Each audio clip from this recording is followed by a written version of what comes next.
Exploring space enables us to discover mysteries of the universe. For example, the sun, black hole, stars, and planets. Have you ever wondered about the radiation in the space? Let's look further into this topic. Hi everyone. Today we'll be talking about the sun, which is also one of the natural sources.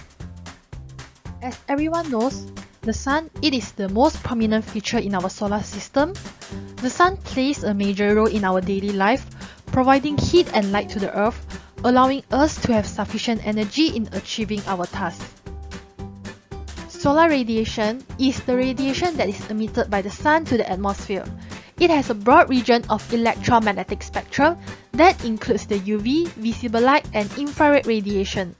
Little do we know that excessive exposure to the sun will lead to skin cancers, eye diseases such as cataracts, as well as skin aging.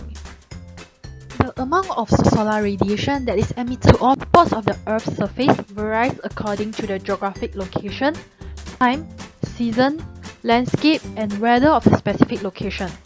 When the sun is nearer to the Earth, more solar energy will be emitted. The rotation of Earth is also responsible for the variation in solar radiation, as the sun is located lower in the sky at early morning and late afternoon as compared to noon. We might not be able to control all the geographical factors that was mentioned previously. However, we could minimize the exposure of solar radiation to our body by applying sunscreen, limiting time in staying outdoors, wearing sunglasses, avoiding going out in the middle of days as UV rays are the strongest around that period, or wear protective clothing if it's unavoidable, as prevention is better than cure. Thank you.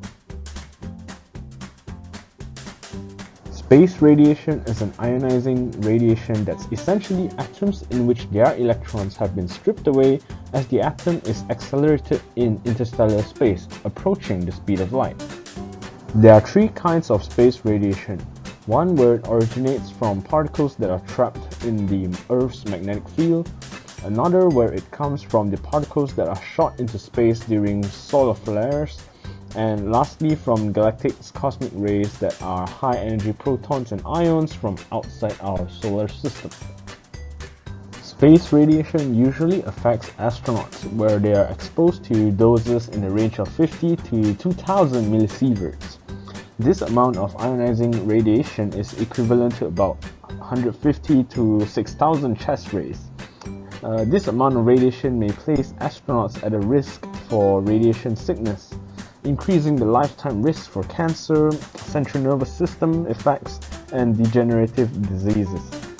Thankfully, Nathan Giannessi, a professor of chemistry at Northwestern University, led the research on selenomelanin and hopes to replace selenium by forming tiny shields around the cell's nuclei where the DNA is stored. Selenomelanin was shown to be able to shrug off doses of X-ray radiation that would be lethal to a human being. This discovery could lead to provide better protection for astronauts in space.